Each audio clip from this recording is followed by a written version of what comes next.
Well, good morning, all of you.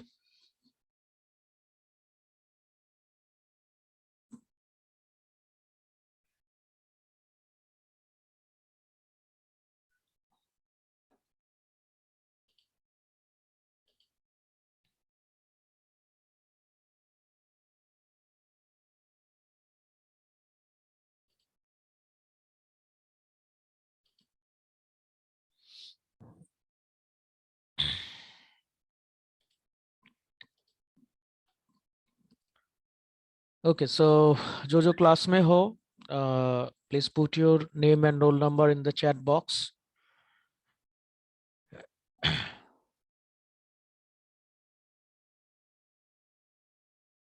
I hope all you are well and good and keep proper measurement and precautions from this situation. Okay, so am I clearly audible?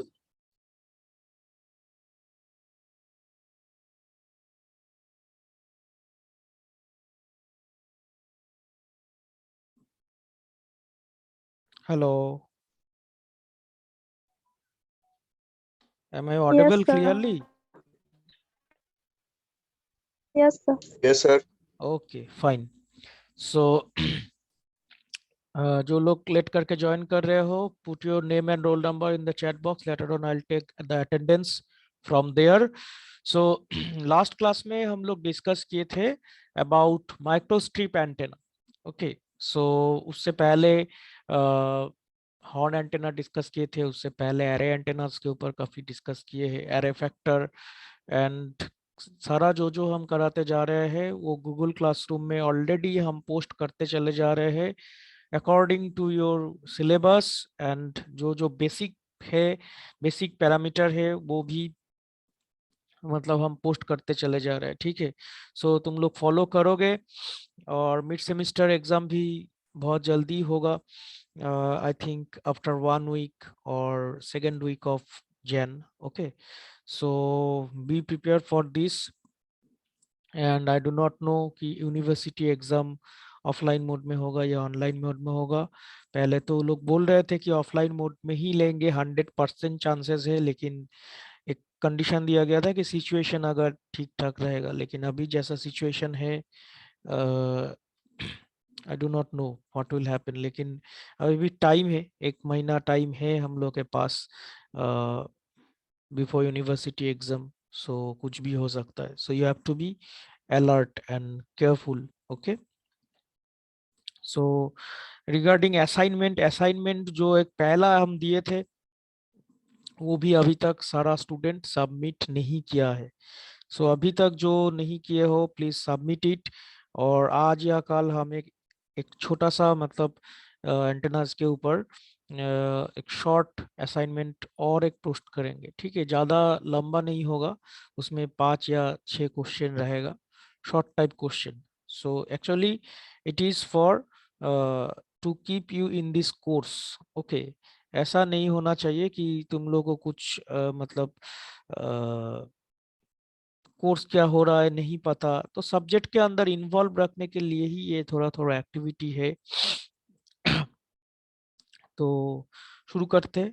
तो basically कल जो हम radiation pattern के बारे में discuss कर रहे थे, that means mechanism process of microstrip patch antenna, तो उसके ऊपर अगर थोड़ा सा हम फोकस करेंगे.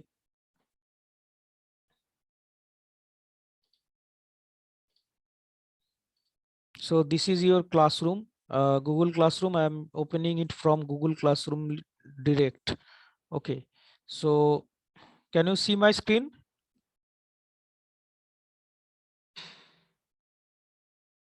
स्क्रीन दिख रहा है?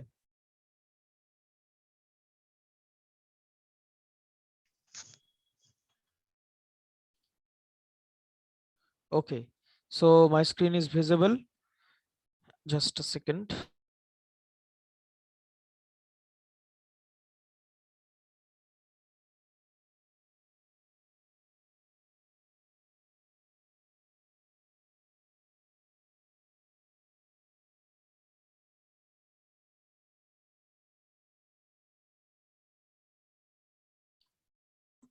M I audible? नेट थोड़ा सा प्रॉब्लम हो गया था, नेटवर्क हम चेंज किए। ओके ओके, सो जहाँ पे हम लोग बातचीत कर रहे थे, so I am sharing it from your directly Google classroom. Okay, Google classroom में ये पोस्ट किया हुआ है।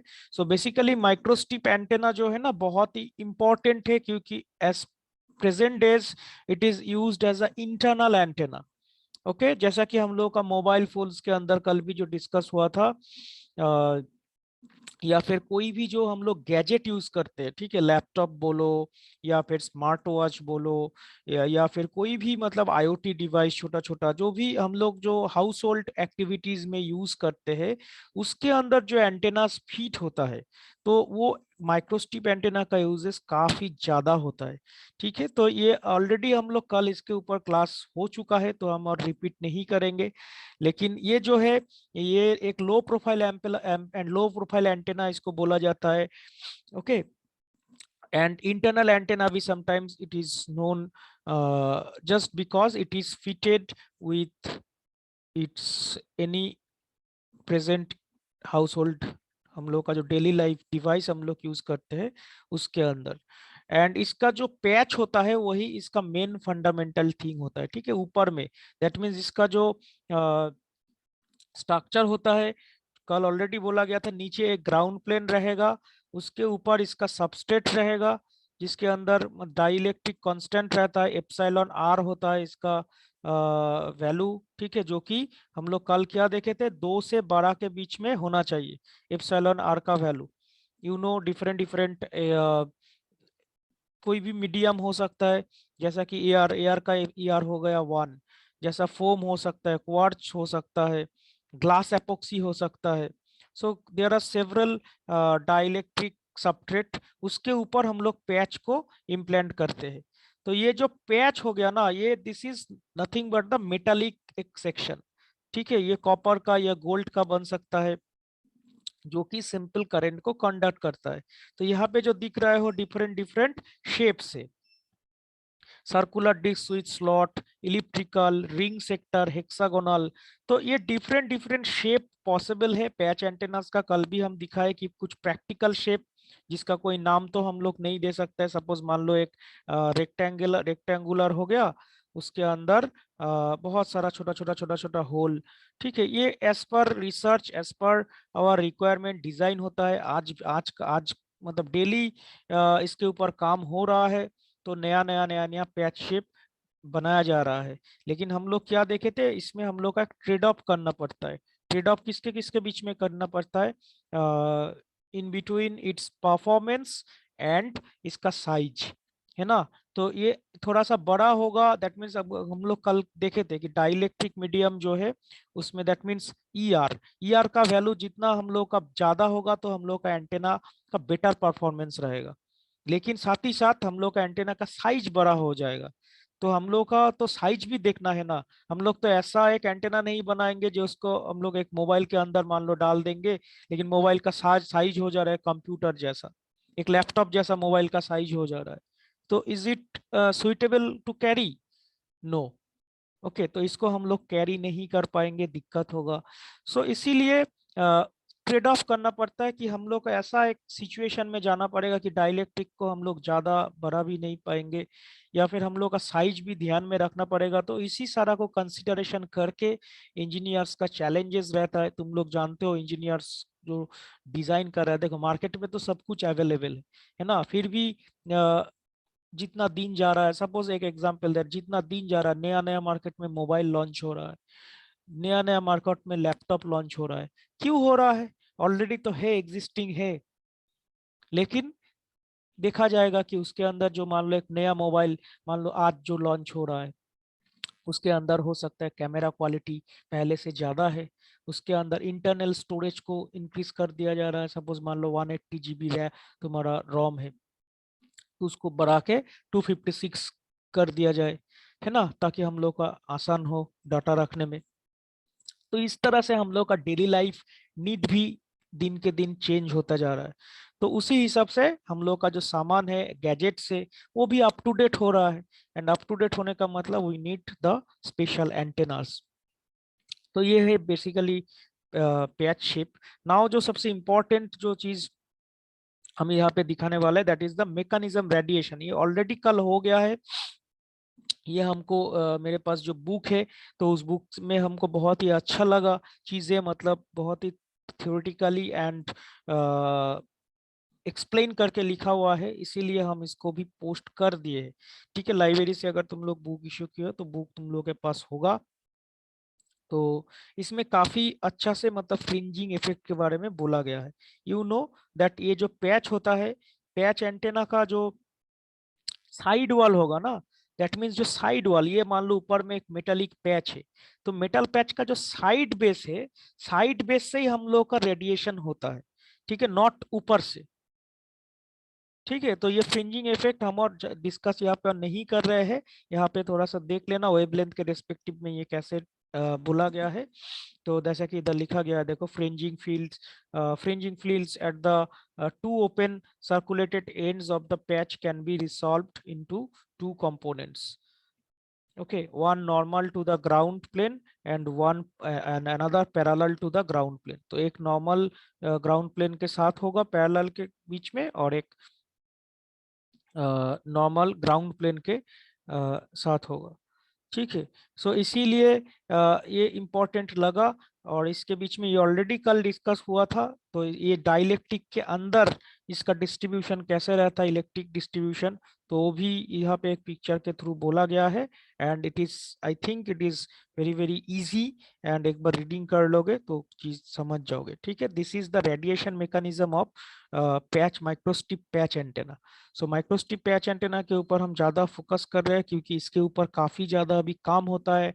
एंड जो आगे जाके मान लो मास्टर्स में या फिर रिसर्च में जब जाते हो, अगर एंटेना लेके काम करोगे, तो microstrip antenna is very very common. And इसमें ही 70 to 80% स्टूडेंट्स काम कर रहा है अभी, क्योंकि ये बहुत ज्यादा यूज होता है ड्यू टू इट्स फिट, मतलब इंटरनल एंटेना।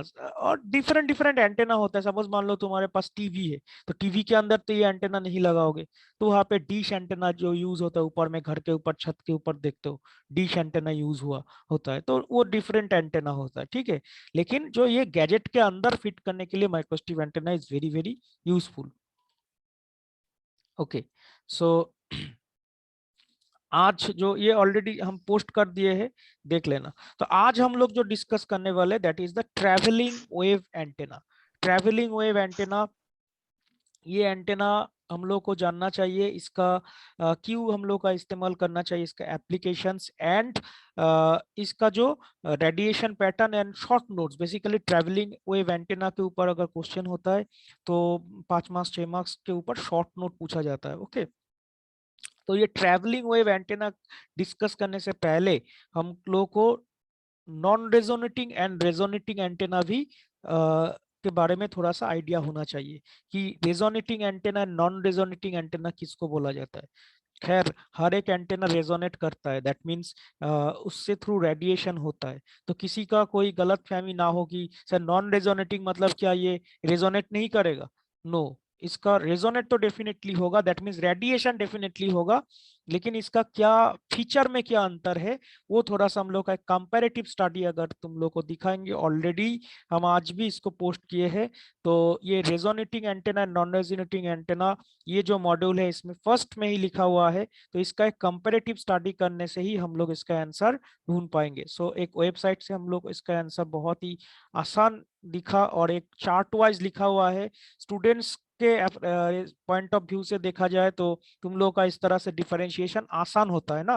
रेदर मान लो 2 पेज लिखा हुआ है, उसमें से ढूंढना थोड़ा सा मुश्किल हो जाता है। अगर इस तरह से फाइंड आउट करके अगर तुम लोग, अगर मान लो कोई बुक से भी पढ़ता है, तो भी हम बोलते हैं कि इस तरह से चार्ट वाइज तुम लोग बना लो, ताकि एग्जाम के टाइम में या फिर याद रखने के लिए थोड़ा सा आसान हो जाएगा। ओके, सो एक कंपैरेटिव स्टडी यहाँ पे resonate antenna, non resonate antenna बहुत ही बेसिक डेफिनेशन के थ्रू दिया गया है। एंड इसका नीचे जो है पैरामीटर के साथ भी कुछ दिया गया है। खैर, it is taken from book, I already check, book में भी ऐसा ही है, लेकिन यहाँ पे थोड़ा सा सिंपल तरह से तुम लोग को कर दिया गया है पॉइंट वाइज। तो ये हम तुम लोग के सामने रखे ताकि तुम लोग का आसान हो जाए। ठीक है, तो हम बार बार बोलते हैं कि एक final year student can self prepare, that means खुद ही अपने आप प्रिपेयर कर सकते हैं एग्जाम के लिए, बट मेरा काम है तुम लोग का जो है आसान हो जाए, या फिर एग्जाम में क्या क्या चीज इंपॉर्टेंट है पूछा जा सकता है उसी के ऊपर डिस्कस करना। देखो बुक पे तो 1000 पेज का एक बुक रहता है, सारा पेज तो पढ़ना पॉसिबल नहीं है, और भी सब्जेक्ट से डिफरेंट प्रोजेक्ट वर्क है, कैंपसिंग के लिए भी तैयारी करना है।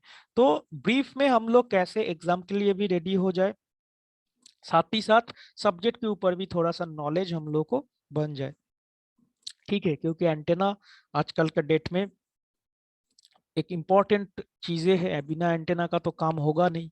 कोई भी चीज देखो, आईओटी या फिर जो प्रेजेंट डेज में जितना भी तुम लोग गैजेट यूज करते हो, धीरे धीरे सब गैजेट स्मार्ट होते जा रहा है, एंड डेफिनेटली अगर स्मार्ट होते जाएगा तो फिर उसके अंदर कोई ना कोई एंटेना भी इम्प्लांट किया जा रहा है। दैट मीन्स चीज जितना मतलब हम लोग का वायरलेस होता जाएगा, उतना हम लोग का एंटेना का भी यूजेस ज्यादा होगा, है ना। पहले मतलब एक मान लो सर्किट होता था सिर्फ एनालॉग सर्किट, जिसके अंदर मतलब जो हम लोग एक मान लो भेरो बोर्ड के ऊपर या ब्रेड बोर्ड के ऊपर डिजाइन करोगे तो उसमें कुछ सिग्नल प्रोवाइड करके you will get some output. लेकिन अभी जो चीज हो जा रहा है सब वायरलेस ट्रांसमिशन, है ना, हम लोग रिमोट से चलाते हैं। देखो धीरे धीरे जितना भी चीज हो रहा है, और ये जितना मतलब और 5 साल या 10 साल बाद टेक्नोलॉजी इतना चेंज हो जाएगा, तो उस समय मतलब हर एक चीज जो है बिना एंटेना का कुछ होगा ही नहीं। अभी भी मान लो जो कार वगैरह, गाड़ी, बाइक, जितना भी कुछ होता है ना, मतलब उसके मान लो कार ओपन, डोर ओपन करोगे तो रिमोट से होता है। तो सारा चीज जो है एंटेना बेस्ड एक सिस्टम हो जा रहा है, तो इसीलिए एंटेना के ऊपर नॉलेज होना थोड़ा सा जरूरी है। Okay, so resonant antenna, non resonant antenna का जो मेन बेसिक डिफरेंस है, it is for its wavelength के रिस्पेक्ट में, ठीक है। सो देखो डेफिनेशन जो है यहाँ पे मतलब साइड में पैरामीटर्स को लिखा गया है, ठीक है, ये साइड में जो है parameters, then resonant antenna, then non resonant antenna. तो डेफिनेशन जो बोला जा रहा है कि it is as transmission line of length equal to multiples of lambda by 2 and open at both ends. That means resonant antenna अगर होगा, अगर हम इसको ड्रॉ करेंगे एक सिंपल तरह से, तो ये बेसिकली ट्रांसमिशन लाइन जो इसका होगा, ठीक है, तो इसका दोनों साइड से इस एंटेना को, जो एक मान लो ट्रांसमिशन लाइन है, तो इसका मतलब exact multiple of lambda by 2 होगा, तो जिसके ऊपर से इसको मतलब टर्मिनेट करवाना पड़ेगा, ठीक है। एक सिग्नल मान लो एक तुम प्रोवाइड कर रहे हो, तो उसको मतलब एग्जैक्टली लैम्डा बाय 2 के रेस्पेक्ट में होना चाहिए, एंड इसका दोनों साइड से, मतलब दोनों साइड से द सिंपल लिखा हुआ line of length equal to multiples of lambda by 2 and open at both ends. दोनों साइड से इसको मतलब इस साइड में एक हम लोग को लोड इंपिडेंस कनेक्ट करना पड़ेगा, जिसको हम लोग जेड एल से जानते हैं। तो ये जेड एल भी ऐसे कनेक्ट किया जाता है ना, तो ताकि इसके थ्रू मतलब जो हम लोग का ये जो ट्रांसमिशन होगा, सपोज मान लो इट इज अ फॉरवर्ड, यहाँ से कोई करंट पास हो रहा है, if it is forward current, तो इधर से ताकि कोई रिफ्लेक्शन ज्यादा ना हो, ठीक है। तो इसीलिए ये जो जेडेल है इसको एग्जैक्टली लैम्डा बाय 2 लेंथ पे इसको टर्मिनेट या फिर इम्पिडेंस किया जाता है। तो that is why there is no reflected wave या फिर बैकवर्ड वेव हम लोग बोल सकते हैं। तो जिसके कारण जो होता है इधर से कोई भी स्टैंडिंग वेव मतलब प्रेजेंट हो जाता है, ठीक है। इसमें हो जाने के कारण तो हम लोग का क्या होता है, ये एंटेना जो है एक रेजोनेंट जैसा हम लोग का बिहेव करने लगता है, ठीक है। Whereas in non resonant antenna क्या हो जाएगा, it is a transmission line whose length is not multiple of lambda by 2। तो सिंपल हम लोग को जो बोलना है, रेजोनेंट एंटेना का जो ट्रांसमिशन लाइन है वो एक अगर लैम्डा बाय 2 के रेस्पेक्टिव में या फिर मल्टीपल में होगा, मतलब दैट मींस लैम्डा बाय 2 या फिर 2 लैम्डा बाय 2 या फिर 3 लैम्डा बाय 2, तो वो रेजोनेंट एंटेना उसको बोला जाएगा। या फिर अगर वो उस तरह से लैम्डा बाय 2 को फॉलो नहीं करता है, तो उस केस में नॉन रेजोनेंट एंटेना बोला जाएगा, ठीक है। टर्मिनेशन में these are open end both ends, open end both ends मतलब दोनों साइड से इसको टर्मिनेट किया जा रहा है, and these are terminated properly। Non resonant antenna जो हो गया terminated properly, standing waves resonant antenna के केस में प्रेजेंट रहता है, नॉन रेजोनेंट एंटेना के केस में स्टैंडिंग वेव्स प्रेजेंट एब्सेंट रहता है। ठीक है, नॉन रेजोनेंट एंटेना ही बेसिकली हम लोग जो आज बोले कि हम लोग आज का टॉपिक है ट्रैवलिंग वेव एंटेना। सो हम लोग देखेंगे आगे जाके कि ट्रैवलिंग वेव जो एंटेना होता है वो बेसिकली नॉन रेजोनेंट एंटेना ही इसको बोला जाता है। ठीक है, तो इसका जो और एक डायरेक्शनल पैटर्न से इसका अगर पॉइंट करेंगे तो रेजोनेंट एंटेना जो है इसका ऑल डायरेक्शन में रेडिएशन पैटर्न बनता है, और नॉन रेजोनेंट जो एंटेना होता है वो यूनि डायरेक्शनल होता है। दैट मीन्स इसका जो अगर एक एंटेना है तो उसका फोकस्ड रहता है। ठीक है, रेडिएशन पैटर्न तो चारों तरफ नहीं बनता है, लेकिन अगर एक रेजोनेंट एंटेना देखोगे तो उसको हो सकता है चारों तरफ मतलब फैला हुआ हो सकता है radiation pattern. Example loop antenna, half wave antenna जो कि रेजोनेंट एंटेना है, एंड नॉन रेजोनेंट एंटेना के केस में Yagi Uda antenna, rhombic antenna, ground antenna, इस तरह से हम लोग इसको डिफाइन कर सकते हैं। ठीक है, दैट मीन्स ट्रांसमिशन लाइन जो है वो अगर दोनों साइड से अगर λ/2 हो जाएगा तो फिर वो रेजोनेंट एंटेना बोला जाएगा। Very simple. डायरेक्शन के पैटर्न, रेडिएशन पैटर्न के बारे में बात करोगे, एग्जाम्पल दो चार को दे दोगे, स्टैंडिंग वेव के बारे में बात करोगे।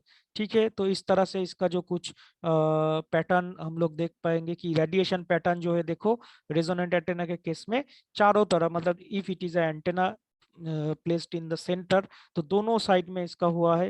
एंड ये जो है एक नॉन रेजोनेंट एंटेना के रेडिएशन पैटर्न देख रहे हैं कि हम लोग कोई भी मतलब एक डायरेक्शन पे होगा, इधर अगर एंटेना प्लेस्ड है तो एक डायरेक्शन पे होगा। एग्जाम्पल्स कुछ दिया हुआ है, portable receiver, direction finding equipment, and non resonating के केस में TV broadcasting and web propagation. Okay, so reflection pattern में भी standing wave present, standing wave not present, तो यहाँ पे ये भी पेज इंपॉर्टेंट है। तो ये इस तरह से तुम लोग इसको जस्टिफाई कर सकते हो। ठीक है, non resonating antenna and resonating antenna, बार बार हम बोल रहे हैं डिफरेंस पूछा जा सकता है, या फिर इसके बारे में अलग करके अगर पूछा जाएगा कि रेजोनेंट एंटेना या फिर मान लो नॉन रेजोनेटिंग एंटेना, तो इसमें अगर मान लो 7 नंबर का क्वेश्चन आ गया, ठीक है, तो तुम लोग इतना प्रिपेयर करके गए हो तो मतलब डरने का या पैनिक होने का कोई बात नहीं है, क्योंकि यू नो द एग्जाम्पल जो कि इधर मान लो रोम्बिक एंटेना है या फिर यागिउडा एंटेना है ना, तो you know the structure of this antenna, you know the radiation pattern of this antenna.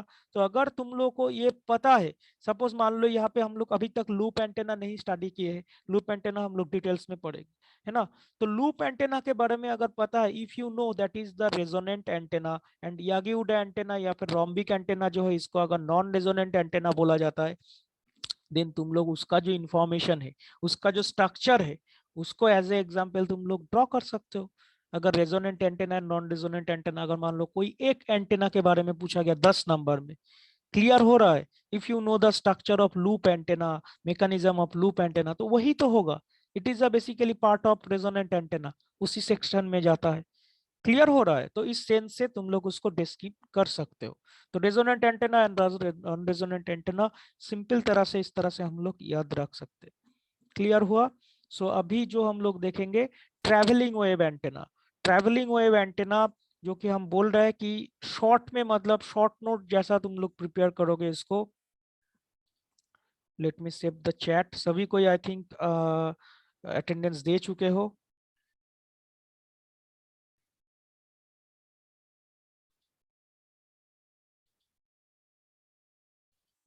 Okay, so a traveling wave antenna, a directional antenna in which a traveling wave of electromagnetic oscillations is propagated along its geometric axis. Okay, so mainly यहाँ पे जो हम लोग main मुद्दा पे अगर आते हैं तो ये वाला हम लोग को देखना पड़ेगा, ये जो लाइन है। Okay, that means basically ये जो पैरा है, this is very very important for traveling wave antenna, that the traveling wave antenna has a maximum radiation or reception in the direction of this axis. The directivity is d kl by lambda, where l is the length of the antenna and lambda is the wavelength, and k is the coefficient of the depends on the directivity of the individual radiating element. Okay, so ये जो है ये important है तुम लोग के लिए। हम एक चीज दिखाते हैं ट्रैवलिंग वेव एंटेनास के ऊपर।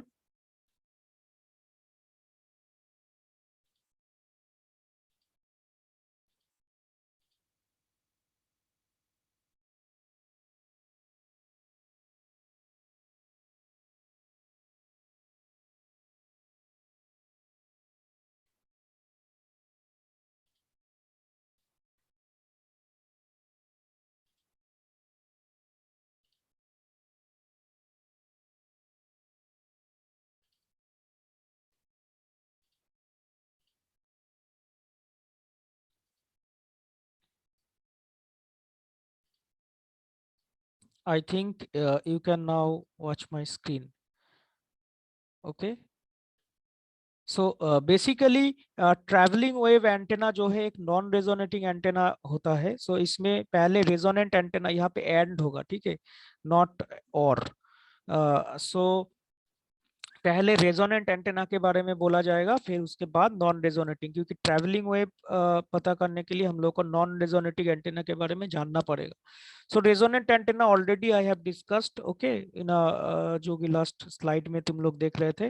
तो यहाँ पे भी लिखा गया है, देखो यहाँ पे 2-3 पॉइंट कर दिया गया है कि resonant antenna exact number of half wavelength eight open end both side. तो यहाँ पे जो λ/2 लेके हम लोग ट्रांसमिशन लाइन के ऊपर काम कर रहे हैं, तो वो बोथ साइड में अगर हम लोग कर देंगे तो फिर वो रेजोनेंट एंटेना बोला जाएगा. तो करंट डिस्ट्रीब्यूशन जो होगा वो इस तरह से होगा, ठीक है. तो ये λ/2 मान लो इस ट्रांसमिशन लाइन का एक सेक्शन है, तो इस डायरेक्शन में करंट फ्लो होगा. तो डिस्ट्रीब्यूशन जो है, इफ इट इज λ/2 तो एक होगा, इफ इट इज 2λ/2 तो इस तरह से, 3λ/2 होगा तो 3 इस तरह से. लेकिन डिस्ट्रीब्यूशन ध्यान रखना, एक डायरेक्शन में अगर 2 लैम्डा होगा तो इसके दोनों डायरेक्शन में हो जाएगा 3 lambda. That means one opposite एक जो होगा उसका एक अल्टर जो होगा एक ऑपोजिट होता है, ठीक है. तो it has a bidirectional radiation pattern due to incident and reflected wave.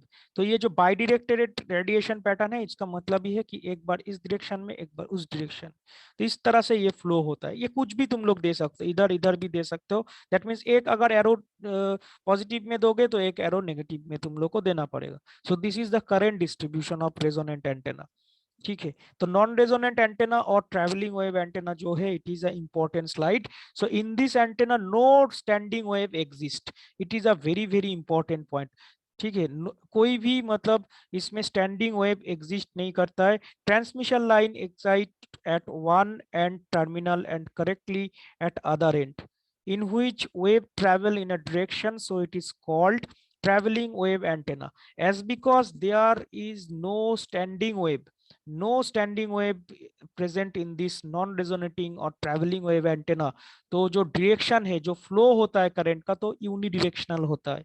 So that is why this antenna is known as traveling wave antenna. So it is not sharply tuned to the frequency, so is called a aperiodic antenna also.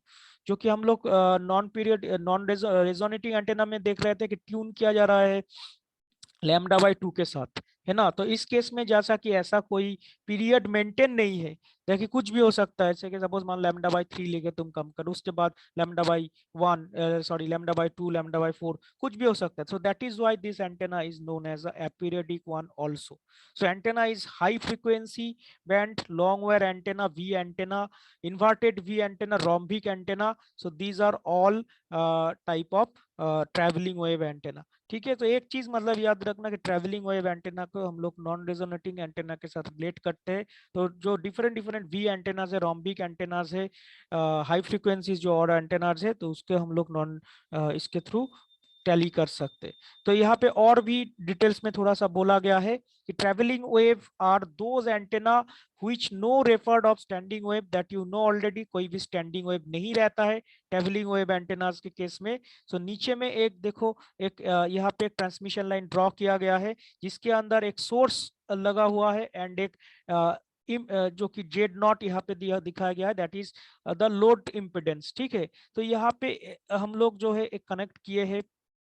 So the requirement completes from traveling wave antennas, two-way transmission line terminated at its end by its characteristics implement. तो इस तरह से जो है हम लोग का travelling antenna जो है उसका एक आउटलुक यहाँ पे रखा गया है कि सिंपल मतलब एक two way transmission line, it is two way transmission line. लेकिन हाँ यहाँ पे ध्यान रखना, λ/2 का जरूरत नहीं है. अगर जो हम लोग टर्मिनेट करवाएंगे तो λ/2 का कोई भी जरूरत नहीं. जो रेजोनेटिंग एंटेना है उसमें हम लोग का जो है λ/2 के ऑर्डर में होना चाहिए. लेकिन इस केस में λ/2 अगर नहीं भी होगा तो चलेगा. तो ऑलरेडी इसका पैटर्न भी हम लोग देख चुके हैं पहले कि यूनिडिरेक्शनल होता है ना. दैट मीन्स मतलब एक फोकस्ड इसका बीम रहेगा. दैट मीन्स इधर अगर एंटेना फिट किया हुआ है तो पीछे तरफ देखो सिर्फ साइड लोब या माइनर लोब हम लोग बोल सकते हैं वो है. तो इसका जो फोकस है वो फॉरवर्ड डायरेक्शन में है, ठीक है. क्लियर. तो एक्सिस के तरफ होता है ये एंटेना जो है। एंटेना अगर एक्सिस इसको अगर मानोगे तो इसका जो रेडिएशन पैटर्न होगा वो एंटेना के एक्सिस के तरफ होगा। तो और एक स्लाइड इसके ऊपर रेडिएशन के प्रति अगर देख लेता हूँ, वो है दिस वन। तो देखो यहाँ पे एक ट्रेवलिंग वेव एंटेना जो है, एक ट्रेवलिंग वेव एंटेना का जो तुम लोग जानते हो कि ये डिफरेंट डिफरेंट λ/2 फॉर्मेशन में हो भी सकता है, नहीं भी हो सकता है। So if the length of the wire increases, the major lobes get closer and the narrower wire y axis। that means इसका मतलब क्या हो रहा है कि जो दो लोब अगर मान लो हो रहा है यहाँ पे L इक्वल्स टू λ/2 अगर ले रहे हो, लेंथ अगर λ/2 हो रहा है, तो इस केस में ये जो दो लोब बन रहा है, ठीक है, ये दो लोब सामने सामने आ जाएगा if you increase the value of this. That means λ/2 के जगह अगर लैम्डा ले रहे हो तो फिर उस केस में क्या हो रहा है, देखो ये जो दो है ये सामने सामने आ जा रहा है, एंड साथ ही साथ इसका जो मैग्नीट्यूड है वो इंक्रीज हो रहा है। क्लियर हुआ? दैट मीन्स इसका जो एंगल है, एंगल देखो घट रहा है, एंगल घट रहा है, और एंगल घट रहा है जितना तुम इंक्रीज करते चले जाओगे 2 लैम्डा हो रहा है, एंगल और भी घट रहा है, दैट मीन्स मैग्नीट्यूड बड़ा होगा।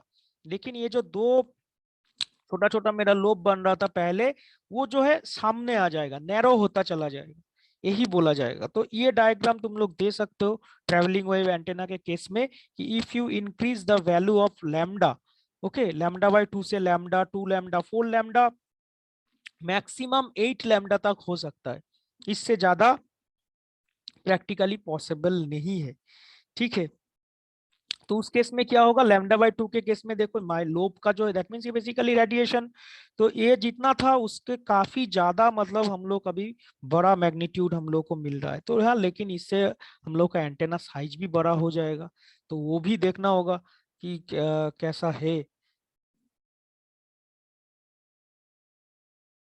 तो इसका जो मेनली एंगल होता है ये लोब्स का, तो वो सिर्फ 17 डिग्री से 68 डिग्री के बीच में रहता है।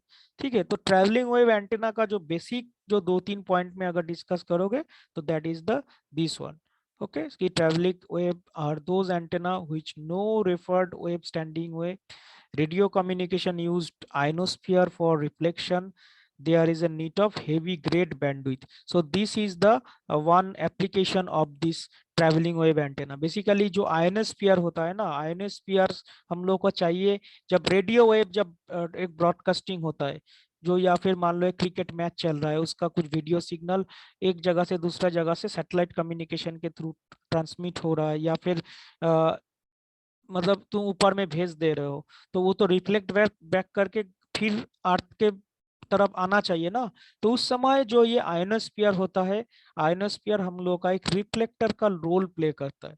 तो ये जो आयनोस्फीयर है, आयनोस्फीयर हम लोग को चाहिए, और इसीलिए जो कोई भी एक एंटेना होता है वो उसका बैंडविड्थ हम लोग को ज्यादा से ज्यादा होना चाहिए। If you are dealing with narrow bandwidth, है ना, तो उसमें तुम लोग का ब्रॉडकास्टिंग पॉसिबल नहीं होगा। तो इस केस में हम लोग का क्या चाहिए, फोकस्ड एंटेना चाहिए, यूनिडिरेक्शनल एंटेना चाहिए, ताकि उसका जो स्ट्रेंथ है वो ज्यादा से ज्यादा हो सके। ठीक है, अगर एक एंटेना है उसके तरफ से चारों तरफ अगर रेडिएशन हो रहा है, ठीक है, तो उस समय क्या होगा, उस जैसा जानते हो आइसोट्रोपिक एंटेना, तो उस समय क्या होगा, तुम्हारा स्ट्रेंथ ज्यादा नहीं रहेगा, है ना, रेडिएशन पैटर्न तो चारों तरफ फैल जा रहा है। लेकिन इस केस में देखो, इस केस में जो है ये रेडिएशन पैटर्न देख रहे हो कि यूनिडिरेक्शनल टाइप ऑफ, तो इसीलिए इस टाइप ऑफ कम्युनिकेशन या फिर इस टाइप ऑफ एप्लीकेशन के लिए हम लोग ट्रैवलिंग वेव एंटेनास का इस्तेमाल कर सकते हैं। ठीक है, क्लियर हुआ? तो एप्लीकेशन दे सकते हो एक रेडियो ब्रॉडकास्टिंग। तो ट्रैवलिंग वेव एंटेना मतलब कोई एक पर्टिकुलर एंटेना का नाम नहीं है, ठीक है, कि इसमें जो है ये एंटेना, जैसा कि हम लोग बोलेंगे यागी उडा एंटेना, तो इस तरह से travelling wave is the mechanism. तो इसमें कुछ एंटेनास मतलब फिट कर जाता है। ठीक है, क्लियर हुआ? तो इस तरह से तुम लोग इसका शॉर्ट नोट एक प्रिपेयर कर सकते हो। और ये जो ट्रैवलिंग वेव है, बार बार बोल रहे हैं कि इसको प्रिपेयर करने के लिए resonant and non resonant antenna के बारे में थोड़ा सा अच्छा से पता रहेगा, तो ट्रैवलिंग वेव एंटेना आराम से तुम लोग डिस्क्राइब कर सकते हो। ठीक है। तो ट्रैवलिंग वेव एंटेना में ज्यादा मतलब डिटेल्स में जाके हम लोग नहीं स्टडी कर रहे, जैसा हम लोग हॉर्न एंटेना के केस में देखे थे, हम लोग माइक्रोस्ट्रिप पैच एंटेना के केस में देखे थे कि उसमें हम लोग different types of parameter study करते हैं, लेकिन ट्रैवलिंग वेव के केस में हम लोग सिर्फ इसका जो बेसिक ओवरव्यू है, क्या होता है, उसका रेडिएशन पैटर्न क्या होता है, एंड इसका जो एक टू लाइन ट्रांसमिशन वायर से इसका डिस्क्रिप्शन है वो हम लोग देखे। ठीक है। सो ट्रैवलिंग वेव इतना ही हम लोग रखते हैं, फिर कल एक हम लोग कोई नया एंटेना डिस्कस करेंगे। Okay, so thank you.